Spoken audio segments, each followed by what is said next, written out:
आप सबका फिर से स्वागत है हमारे पहले चैप्टर फसल उत्पादन और प्रबंधन में भाग 3। आज हम अध्ययन करेंगे कटाई का।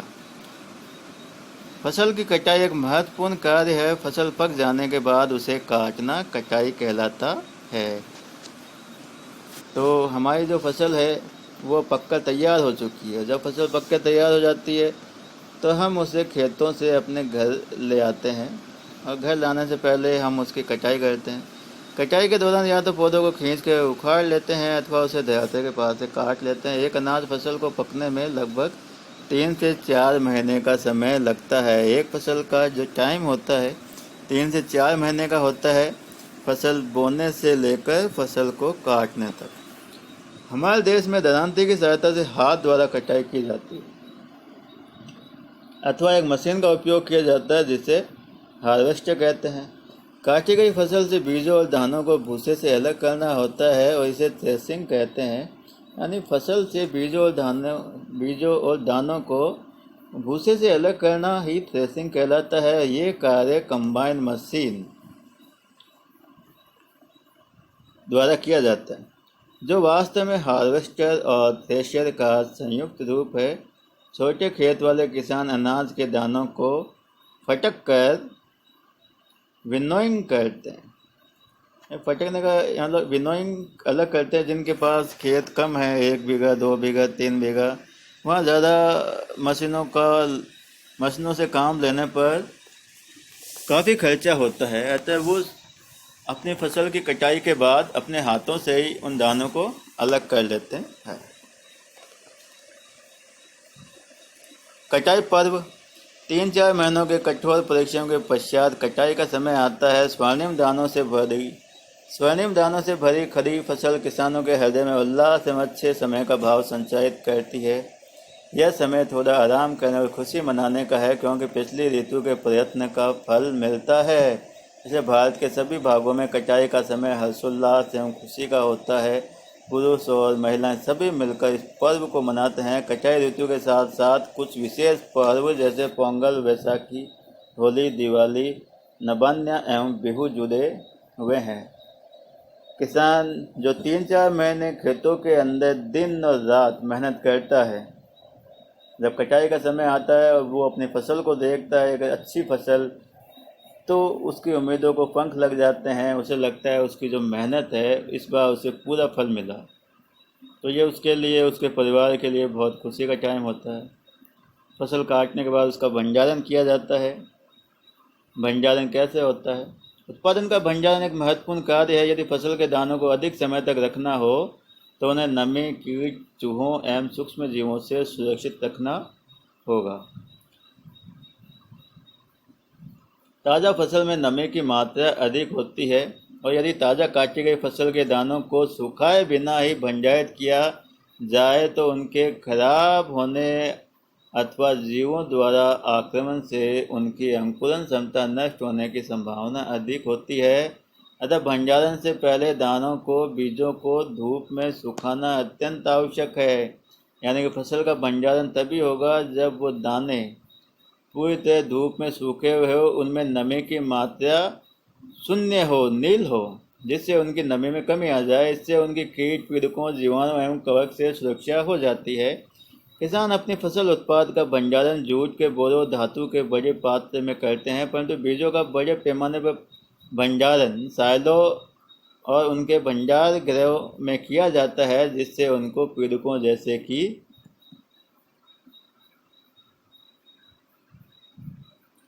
चूहे एवं कीटों से सुरक्षित रखा जा सके। तो यहाँ आप देखिए,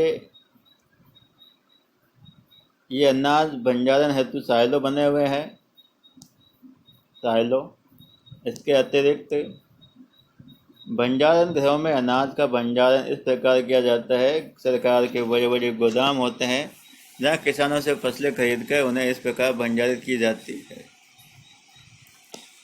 फसल को सुरक्षित रखने के लिए नीम की सूखी पत्तियाँ घरों में अनाज के भंडारण में उपयोग की जाती है। बड़े भंडार गृहों में अनाज को पीड़कों एवं सूक्ष्म जीवों से सुरक्षित रखने के लिए रासायनिक उपचार भी किया जाता है।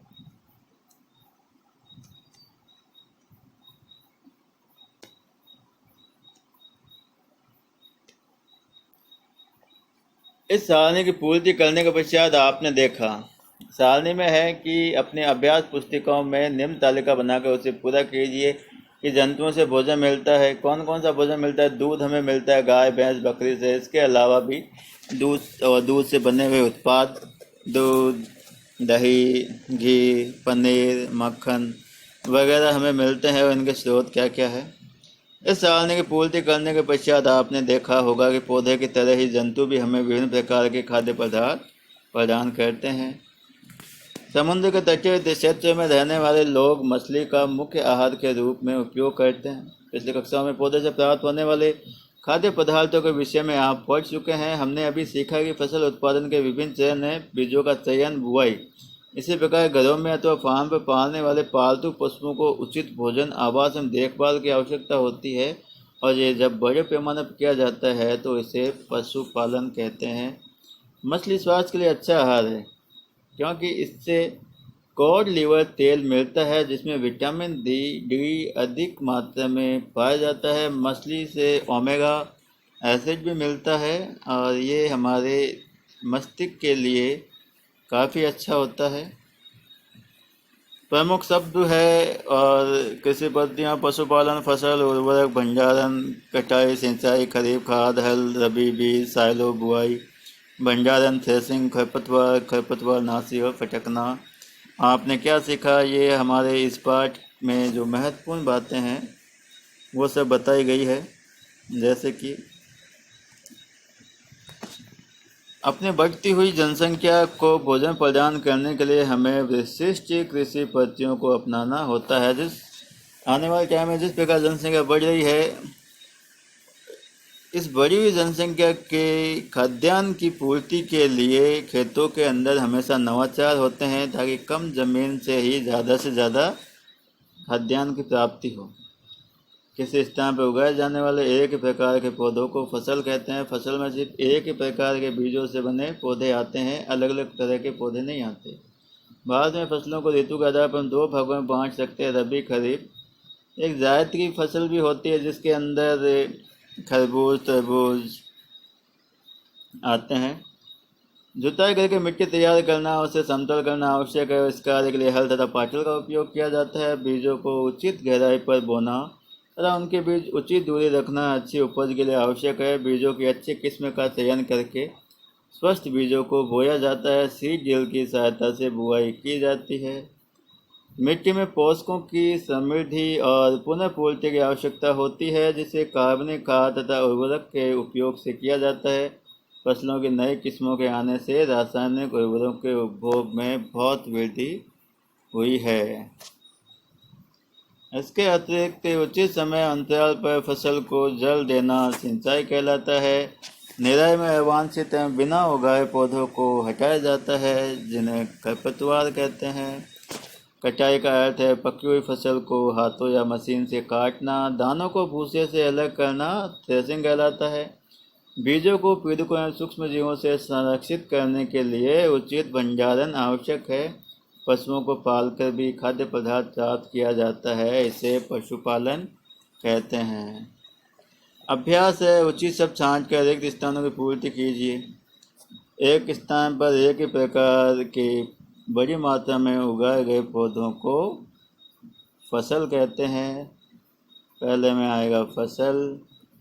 फसल उगाने के पहले प्रथम चरण मिट्टी की तैयारी होती है।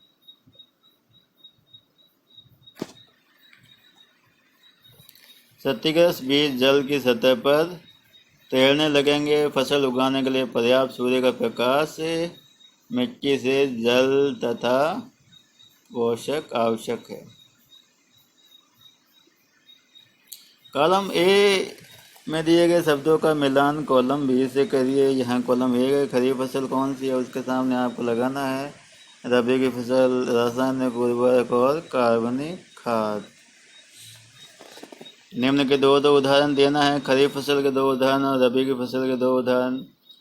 इन पे एक पैराग्राफ लिखना है आपको। लगभग मिट्टी तैयार करना, बुआई, निराई, थ्रेसिंग। स्पष्ट कीजिए उर्वरक खाद से किस प्रकार भिन्न है, दोनों का अंतर सारणी में बताया गया है, वो आपको लिखना है। सिंचाई किसे कहते हैं?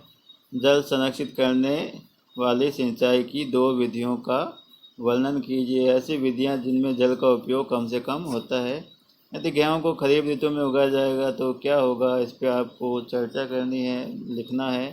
खेत में लगातार फसल उगाने से मिट्टी पर क्या प्रभाव पड़ता है, खरपतवार क्या है, हम उनका नियंत्रण कैसे कर सकते हैं, और निम्न बॉक्स को सही क्रम में इस प्रकार लगाए कि गन्ने की फसल उगाने का रेखा चित्र तैयार हो जाए। यह आपको कॉपी में इनके नंबर के अकॉर्डिंग लिखना है कि सबसे पहले आप कौन से काम करोगे।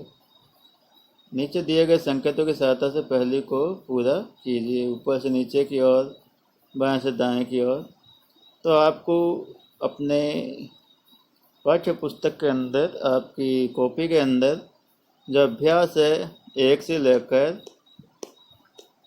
10 तक, यह आपका गृह कार्य है और इसे आप जल्दी से जल्दी करिए।